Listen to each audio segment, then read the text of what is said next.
Good morning everybody. You are welcomed for Poddar online classes of English. Dear students, कल हम बात कर रहे थे टेंस के विषय में और प्रेजेंट टेंस से रिलेटेड कमेंट्स के बारे में मैं आपको बता रहा था। और ये कमेंट्स हैं जो बहुत ज़्यादा इम्पोर्टेंट हैं, याद रखना। और प्रेजेंट टेंस से रिलेटेड प्रेजेंट के चारों भागों से संबंधित मैं 4 कमेंट्स आपको बता चुका हूँ और अब नंबर 5 है और 5 में आता है present perfect tense. As we know dear students कि प्रेजेंट परफेक्ट टेंस में सब्जेक्ट के बाद हैज, हैव प्लस वर्ब की थर्ड फॉर्म का प्रयोग किया जाता है। ऑलरेडी मैं आपको बता चुका हूँ कि perfect tens plus passive voice में हमेशा वर्ब की थर्ड फॉर्म का प्रयोग किया जाता है। याद रखना डियर स्टूडेंट्स, याद रखना डियर स्टूडेंट्स, हैज और हैव सहायक क्रिया 2 है। प्रेजेंट परफेक्ट टेंस में सहायक क्रिया 2 है, हैज और हैव। याद रखना हैज का प्रयोग सिंगुलर सब्जेक्ट एक वचन कर्ता के साथ प्रयोग होता है, ही, सी, इट, नेम के साथ, याद रखना। तथा हैव विद प्लूरल सब्जेक्ट बहुवचन कर्ता के साथ आई, वी, यू, दे, याद रखना।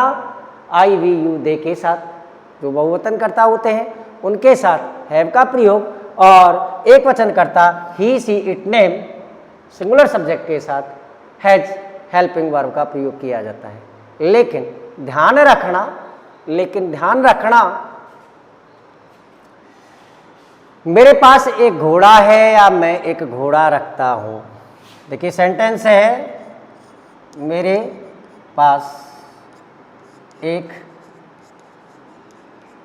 घोड़ा है या मैं एक घोड़ा रखता हूँ। डियर स्टूडेंट्स, थोड़ी सी बात समझ के देखना, याद रखना। जब हैज, हैव के साथ समझना, प्रेजेंट परफेक्ट टेंस में हैज, हैव के साथ वर्ब की थर्ड फॉर्म दी हुई होती है और वर्ब की थर्ड फॉर्म दी हुई होती है तो हैज, हैव का प्रयोग किया जाता है। ध्यान रखना, सहायक क्रिया के रूप में, सहायक क्रिया के रूप में। याद रखना कि जब हैज और हैव के साथ फुल वर्ब नहीं दी हुई हो, अर्थात मुख्य क्रिया नहीं दी हुई हो, तो हैज, हैव ही मुख्य क्रिया का काम करते हैं। याद रखना, आप जानते हैं फॉर्म में मैंने आपको बताया था has, have. Dear students, second form had और थर्ड फॉर्म भी क्या होती है, हैड ही होती है। फिर समझिए, four telling possession, four telling possession स्वामित्व या अधिकार बताने के लिए 4 क्रियाओं का प्रयोग किया जाता है। डियर स्टूडेंट्स, 4 क्रिया ऐसी होती हैं जिनका प्रयोग स्वामित्व बताने के लिए किया जाता है, अधिकार बताने के लिए किया जाता है और मैं उन चारों क्रियाओं को आपको बता रहा हूं। देखिए जी, हैज या है नंबर 1, दोनों क्रियाओं में से एक। दूसरी है बिलोंग्स टू। तीसरी है ऑन। याद रखना, हैज, हैव, बिलोंग टू और ऑन। और चौथी क्रिया है पसेस। याद रखना, ये चारों क्रियाएं ऐसी होती हैं जो किसी भी चीज पर स्वामित्व या अधिकार बताने के लिए प्रयोग की जाती हैं। उनमें से ही देखिए जी, हैज और हैव जिसकी सेकंड फॉर्म और थर्ड फॉर्म होती है हैड। याद रखना, आपको एक ही बात याद रखनी है डियर स्टूडेंट्स कि जब हेल्पिंग वर्ब के बाद फुल वर्ब नहीं दी हुई हो, मुख्य क्रिया नहीं दी हुई हो, तो वह हेल्पिंग वर्ब ही मुख्य क्रिया का काम करती है। और उस टाइम इन हेल्पिंग वर्ब को, ऐसी क्रियाओं को is called linking verb, linking verb कहा जाता है। याद रखना, यहां पर हैज और हैव हेल्पिंग वर्ब का कार्य कर रही है।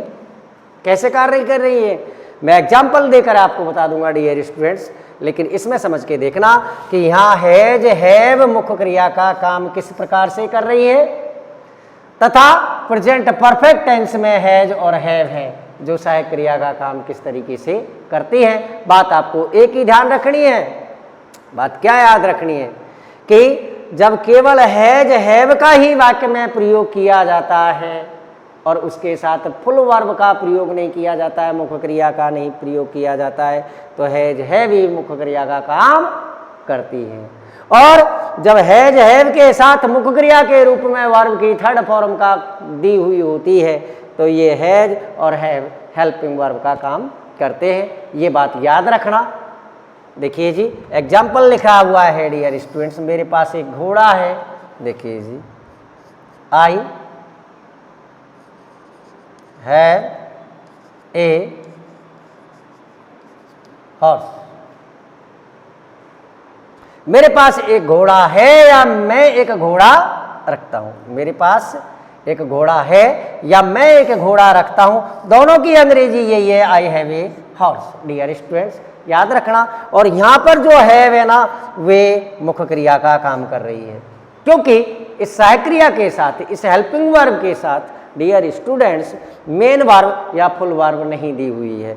और मेन वर्ब और फुल वर्ब जब हेल्पिंग वर्ब के साथ नहीं आती है, तो याद रखना डियर स्टूडेंट्स, ये सहायक क्रिया ही मुख्य क्रिया का काम करती है। देखिए जी, अब सहायक क्रिया का काम कैसे करेगी, माने भोजन परोस दिया है। देखिए डियर स्टूडेंट्स, इस सेंटेंस को देखना, द मदर एक वचन करता है हैज, परोसने की अंग्रेजी सर्व्ड और भोजन की अंग्रेजी होती है फूड।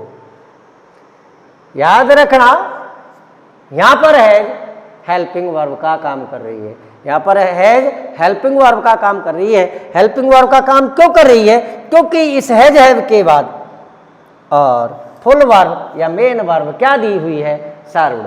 याद रखना, इस चीज को गुमराह नहीं हुआ। और अगली बात है डियर स्टूडेंट्स, अगला कमेंट है नंबर 6, जो याद रखना प्रेजेंट टेंस का लास्ट कमेंट है ना। देखिए जी, प्रेजेंट परफेक्ट कंटिन्यूअस टेंस में याद रखना हैज हैव बीन का प्रयोग किया जाता है और इसके बाद वर्ब फर्स्ट फॉर्म में आईएनजी का प्रयोग करते हैं। प्रेजेंट परफेक्ट कंटिन्यूअस में has have been plus verb first form में आईएनजी का प्रयोग किया जाता है, और इसलिए इस टेंस को प्रेजेंट परफेक्ट टेंस कहा जाता है। क्यों कहा जाता है, कि इसमें तीनों ही टेंसों की फॉर्म का प्रयोग किया जाता है। देखिए, प्रेजेंट की भी फॉर्म आनी चाहिए, परफेक्ट की भी आनी चाहिए, कंटिन्यूअस की भी आनी चाहिए, और इन तीनों के बारे में आप पढ़ चुके हैं अच्छे ढंग से। देखिए, प्रेजेंट की फॉर्म क्या दे रखी है डियर स्टूडेंट्स, हैज या हैव। परफेक्ट की क्या दे रखी है, बीन। परफेक्ट की बीन, इसकी फर्स्ट फॉर्म होती है is am are, second form was were, third form been. Present tense complete हो गया है, परफेक्ट टेंस कंप्लीट हो गया थर्ड फॉर्म, और कंटिन्यूअस में आईएनजी वाली फॉर्म का प्रयोग किया जाता है। इसीलिए that is why this tense is called present perfect continuous. याद रखना। अब एक समस्या आती है, याद रखना, कंटिन्यूअस प्लस परफेक्ट कंटिन्यूअस में डियर स्टूडेंट्स एक ही डिफरेंस होता है कि परफेक्ट कंटिन्यूअस में हमेशा समय दिया हुआ होता है और उस समय से पहले हिंदी में एक प्रपोजिशन लिखा हुआ आता है से, और इससे की अंग्रेजी डियर स्टूडेंट्स बनाते हैं फॉर और सिंस। अब आपको समझना है कि फॉर किस समय के साथ यूज किया जाता है और सिंस किस समय के साथ यूज किया जाता है। ये बात आपको अच्छी तरीके से समझनी है। देखिए जी, कंफर्टेबली आपके समझ में आ जाएगा, याद रखना और यह आपको भूलना भी नहीं है। और कंपिटिटिव एग्जाम, कंपटीशन लेवल पर याद रखना, इससे रिलेटेड एरर एग्जाम के अंदर दी जाती है, मोस्टली ज़्यादातर है, याद रखना। देखिए जी, since 4 point of time, since का प्रयोग 4 पॉइंट ऑफ टाइम के लिए किया जाता है, जिसकी हिंदी होती है बेटो समय बिंदु के लिए, अर्थात निश्चित समय के लिए। जो समय निश्चित होता है, जो समय कन्फर्म होता है, निश्चित होता है, जिसे नहीं बदला जा सकता हो, उसके साथ सिंस का प्रयोग किया जाता है। आपको याद कैसे रखना है? यदि कोष्टक में लिखे हुए समय में से यदि कोई सा भी समय का नाम दिया हुआ हो, 7 बजे से 6 बजे से 5 बजे से 6 AM 5 AM, और उसी तरीके से 7 AM 7 PM 6 PM 4 PM, morning evening ये दिए हुए हो, सुबह और शाम हिंदी में, या लास्ट दिया हुआ है, और इसके अलावा इन तीनों के नाम दिए हुए हो, वार, माह और सन, वार, माह और सन, इनके नाम दिए हुए हो, तो याद रखना कि उस से की अंग्रेजी सिंस से बनाई जाती है, अर्थात उस समय से पहले सिंस का प्रयोग किया जाता है। वंस अगेन ये नाम दिए हुए हों, o'clock, AM, PM, morning, evening, last, और इन वार, माह, सन, संडे, मंडे, वेंसडे, जनवरी, फरवरी, मार्च, सन 1980, 1985 यहाँ नाम दिया हुआ है इनका, तो याद रखना इनसे पहले सिंस का प्रयोग किया जाता है। और नेक्स्ट है, एग्जाम्पल देकर मैं आपको समझा दूंगा डियर स्टूडेंट्स। देखिए जी, और फॉर पीरियड ऑफ टाइम, याद रखना समय अवधि के लिए, अनिश्चित समय के लिए फॉर का प्रयोग किया जाता है। अब देखिए जी, एक ही बात याद रखना, संख्या सूचक विशेषण, यदि संख्या सूचक विशेषण 1 2 4 5 6 7 ये लिखे हुए हो, किससे पहले? समय से पहले, घंटे, दिन, महीने और वर्ष, इनसे पहले यदि कोई संख्या सूचक विशेषण लगा हुआ है, 4 घंटे से, 5 घंटे से, 6 दिन से, 7 दिन से, 2 महीने से, 4 वर्ष से, 6 वर्ष से ये लगा हुआ है, तो याद रखना उसके लिए से प्रपोजिशन की अंग्रेजी हमेशा समय से पहले जो दिया हुआ होता है उसकी फॉर बनाते हैं। मैं एग्जाम्पल लिख रहा हूं, ध्यान देना जी। यह अध्यापक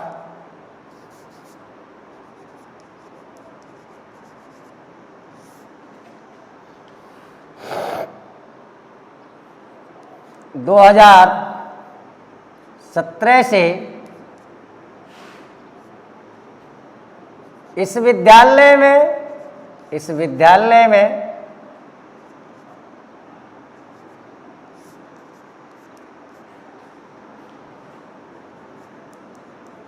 अंग्रेजी पढ़ा रहा है। ध्यान रखना डियर स्टूडेंट्स। हाँ, ये आपको मैं बता दिया है किस तरीके से आपको सब्जेक्ट निकालना है। पैटर्न वही है SVO वाला। देखिए जी, पहले टेंस कंफर्म करना है, अंत में है आ गया।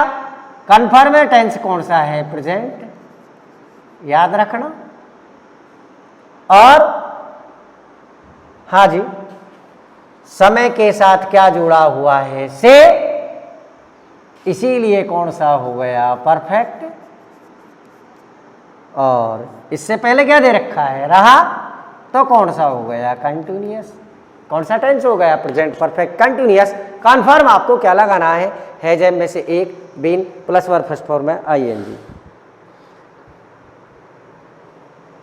हाँ जी, और अब समझ कर देखना। देखिए जी, दिस टीचर, सिंगुलर है सब्जेक्ट, हैज बीन, पढ़ाने की अंग्रेजी टीच। कोई दूसरा पढ़ाता है तो टीच।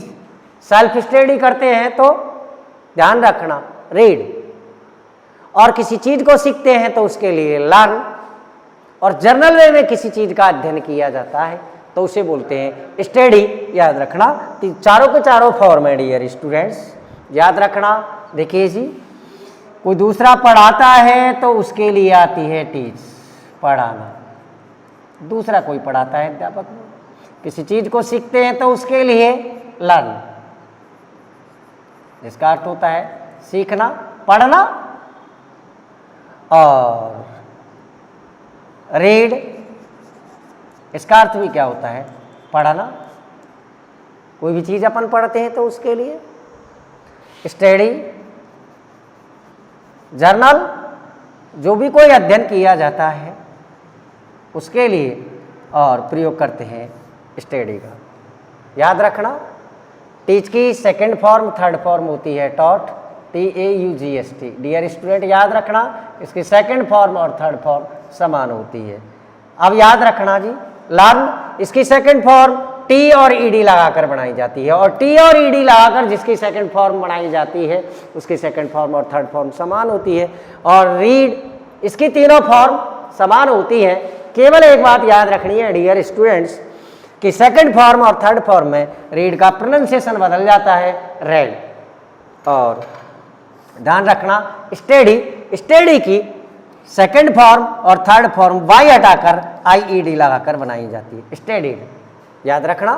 और this teacher has been teaching, क्या पढ़ा रहा है? ऑब्जेक्ट डियर स्टूडेंट्स दे रखा है इंग्लिश। और उल्टे चलिए रेस्ट वर्ड की अंग्रेजी बनाने के लिए, इन दिस स्कूल। और अब अपनी बात समझनी है जो समझने वाली है 2017 से। और याद रखना ये 2017 ईयर नेम दे रखा है। और I have already mentioned dear students कि यदि निश्चित समय दिया हुआ है, पॉइंट ऑफ टाइम दिया हुआ है, तो उससे पहले सिंस का प्रयोग किया जाता है। ईयर नेम दे रखा है तो से की अंग्रेजी क्या बनेगी? सिंस 2017। हाँ जी, और अगला एग्जाम्पल,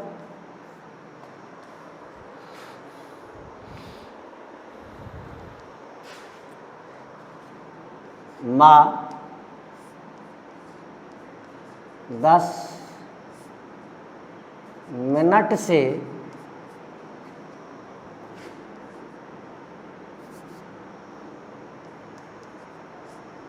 गपशप लड़ा रही है। देखिए डियर स्टूडेंट्स, अनिश्चित समय कोई सी भी 10 मिनट हो सकती है, समय से पहले संख्या सूचक विशेषण। देखिए जी, द मदर एक वचन करता है, इसीलिए स्टूडेंट्स हैज, इसके बाद बीन और गॉसिप, गपशप लड़ाने की, gossip ing, gossiping, the mother has been gossiping. और याद रखना ऑब्जेक्ट की अंग्रेजी बना ली और अब बनानी है समय की 10 मिनट से, 10 मिनट से, और इसमें से की अंग्रेजी बनानी है डियर स्टूडेंट्स। किसकी अंग्रेजी बनानी है? से की, याद रखना। और ये निश्चित समय है, समय से पहले संख्या सूचक विशेषण, जो अभी मैं आपको बता रहा था कि समय से पहले संख्या सूचक विशेषण दिया हुआ है, तो कन्फर्म है आपको उससे पहले से की अंग्रेजी 4 बनानी है। 4 10 मिनट्स, 4 10 मिनट्स। अब डियर स्टूडेंट्स, आपको से के बारे में कंफर्म हो जाना चाहिए कि यदि समय का नाम दिया हुआ है तो उसमें से की अंग्रेजी आपको कंफर्म सेंस बनानी है। और यदि समय के साथ संख्या सूचक विशेषण लगा हुआ है, समय के साथ संख्या सूचक विशेषण लगा हुआ है, तो कंफर्म याद रखना डियर स्टूडेंट्स, से की अंग्रेजी आपको बनानी है क्या? 4। और ये प्रेजेंट टेंस है। टोटल डियर स्टूडेंट्स ये कंप्लीट हो चुका है और अब आपको इससे रिलेटेड एक्सरसाइज लिखानी है। एक्सरसाइज लिखानी है डियर स्टूडेंट्स, याद रखना।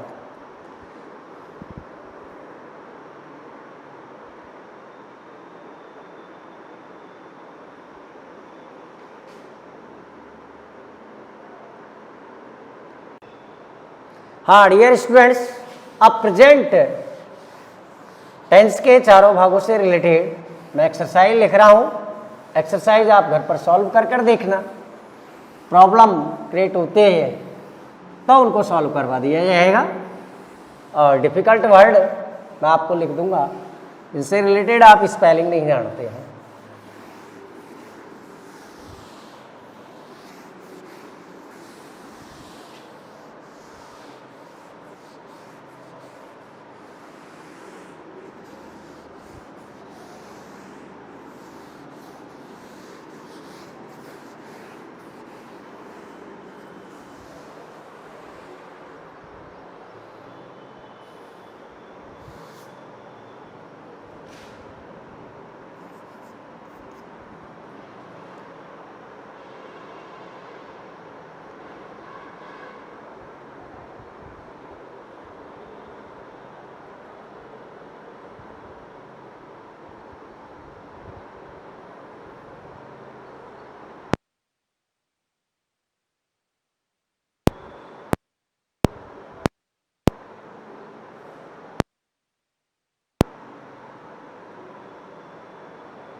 एक्सरसाइज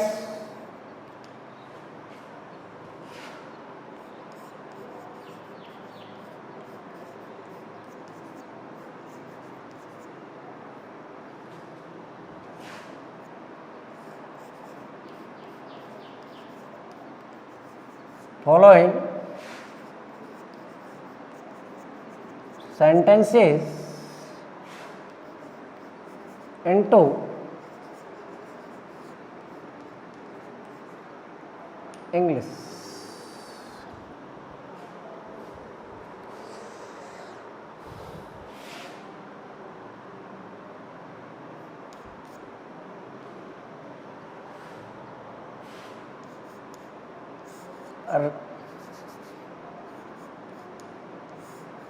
राजस्थान में कई दिनों से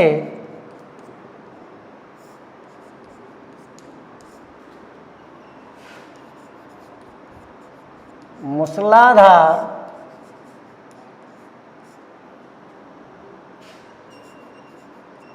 वर्षा हो रही है।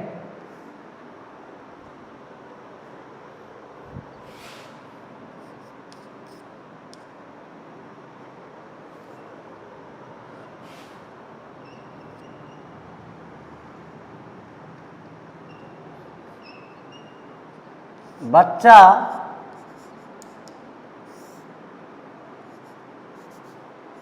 अपनी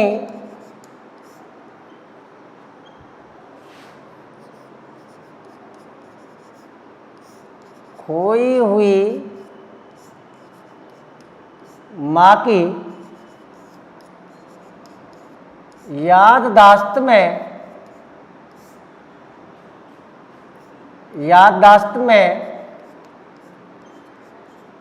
नदी के किनारे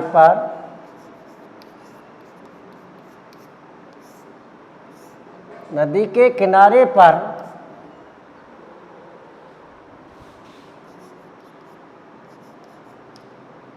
बांसुरी बजाता है। डियर स्टूडेंट्स, कितना भी बड़ा सेंटेंस हो, इस चीज़ से नहीं घबराना है। सेट करने का जो तरीका मैंने आपको बताया था वही अपनाना है।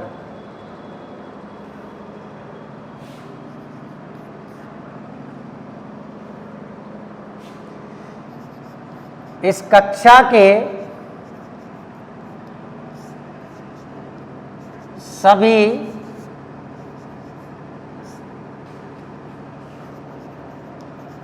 लड़के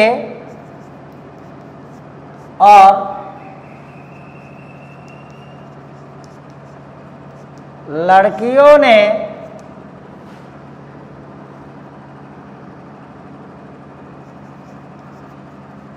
अपना गृह कार्य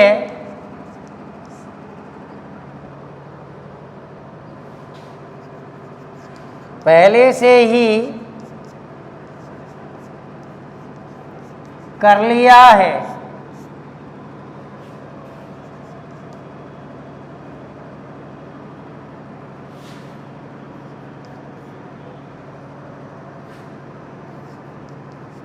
क्या बागवान प्रतिदिन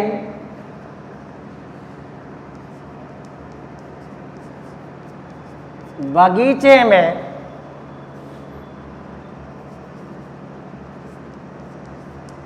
फूल और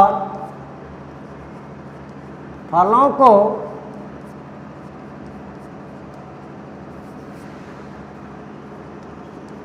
तोड़ता है?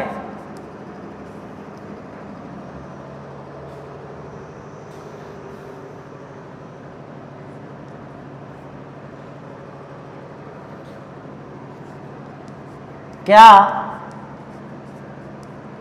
रवीना ने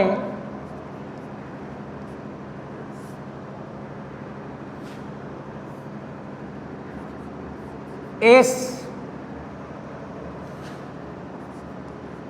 बगीचे में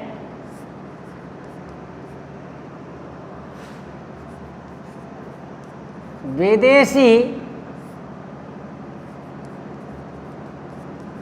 पक्षियों को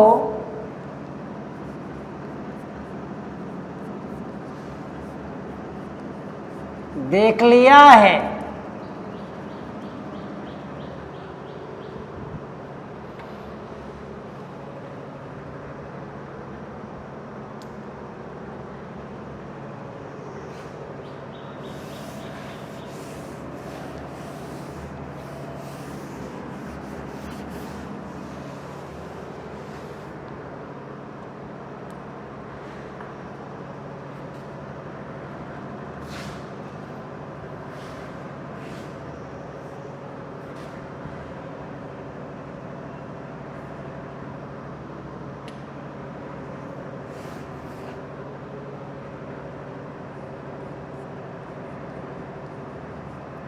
सभी लोग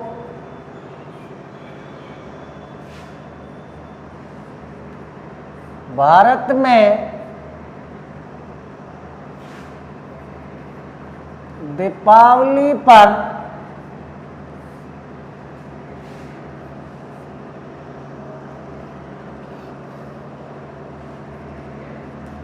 रंग बिरंगी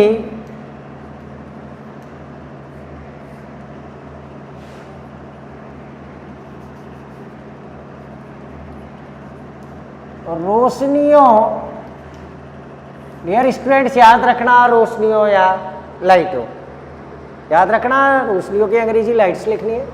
रंग बिरंगी रोशनियों से अपनी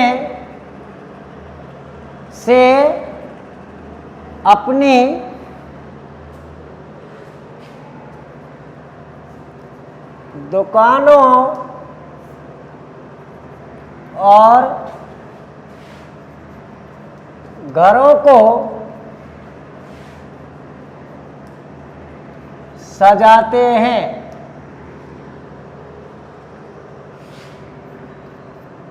क्या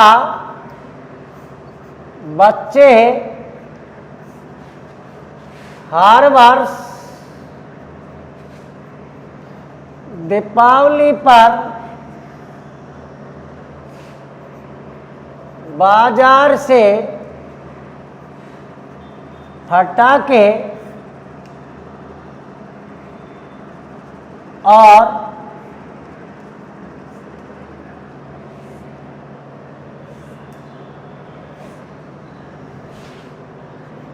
खिलौने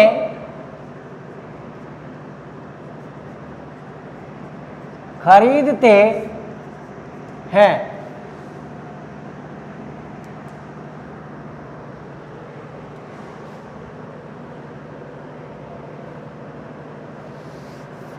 खरीदते हैं। अगला सेंटेंस है डियर स्टूडेंट्स,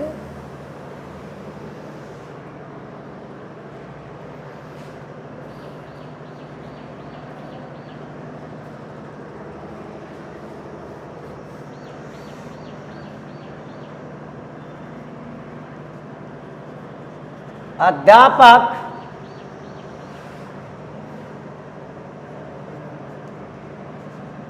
तीन वर्ष से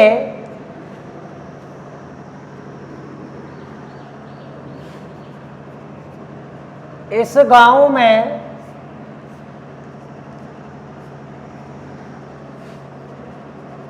एक टूटी हुई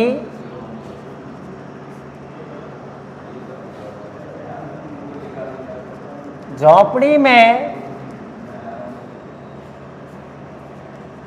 रह रहा है।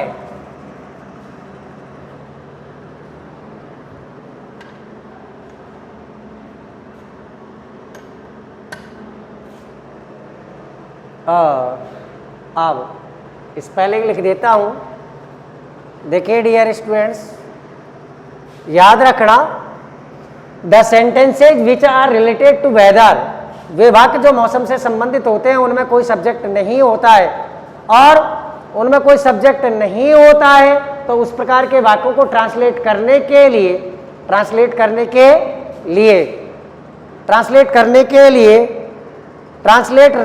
के लिए याद रखना लगाते हैं इट लगाते हैं। मौसम से संबंधित कोई का वाक्य हो, वर्षा हो रही है, बूंदाबांदी हो रही है, बर्फ पड़ रही है, ठंडी हवा चल रही है, याद रखना। दूसरा वाला सेंटेंस है बच्चा अपनी खोई हुई माँ की याददाश्त में, याद रखना, खोई हुई माँ की याददाश्त में। In the memory of his lost mother, याद रखना डियर स्टूडेंट्स। नदी के किनारे पर, on the bank of the river, बांसुरी, याद रखना फ्लूट होती है डियर स्टूडेंट्स। अगले सेंटेंस में इस कक्षा में सभी लड़के और लड़कियां अपना गृह कार्य पहले से इस कक्षा में सभी लड़के और लड़कियों ने अपना गृह कार्य पहले से ही कर लिया है। इसमें कोई कॉम्प्लिकेटेड वर्ड नहीं है। डन लिखनी है मुख्य क्रिया। क्या बागवान प्रतिदिन बगीचे में फूल और पत्तियों को तोड़ता है? याद रखना डियर स्टूडेंट, तोड़ने की अंग्रेजी आपको ब्रेक नहीं लिखनी है। ध्यान रखना, लो लकड़ी या और किसी चीज को तोड़ने के लिए ब्रेक का यूज किया जाता है। फूल और पत्तियों को तोड़ने के लिए, फूल पत्ती और फल को तोड़ने के लिए स्पेशल प्लग का प्रयोग किया जाता है, याद रखना। और बागवान की अंग्रेजी डियर स्टूडेंट याद रखना, गार्डन में ER जोड़ देना है।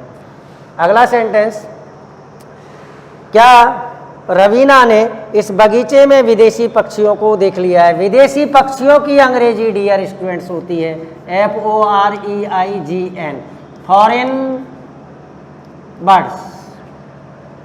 और सभी लोग भारत में दीपावली पर रंग बिरंगी रोशनियों से,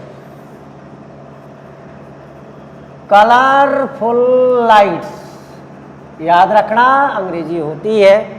दुकानों और घरों को सजाते हैं, सजाने की अंग्रेजी डियर स्टूडेंट याद रखना सेलिब्रेट, और सजाने की, मनाने की अंग्रेजी सेलिब्रेट, और सजाने की डेकोरेट। अध्यापक 3 वर्ष से इस गांव में एक टूटी हुई झोपड़ी में रह रहा है। याद रखना एक टूटी हुई झोपड़ी, याद रखना ए ब्रोकन हट, याद रखना हट या कॉटेज। हट और कॉटेज में एक ही डिफरेंस होता है। हट जो केवल ओनली स्टिक्स पर खड़ी होती है, डंडियों पर खड़ी रहती है, जो लकड़ियों पर खड़ी रहती है उसे हट कहते हैं, और जिसके चारों तरफ कच्ची दीवार होती है उसे कॉटेज कहते हैं। बंद कर भाई।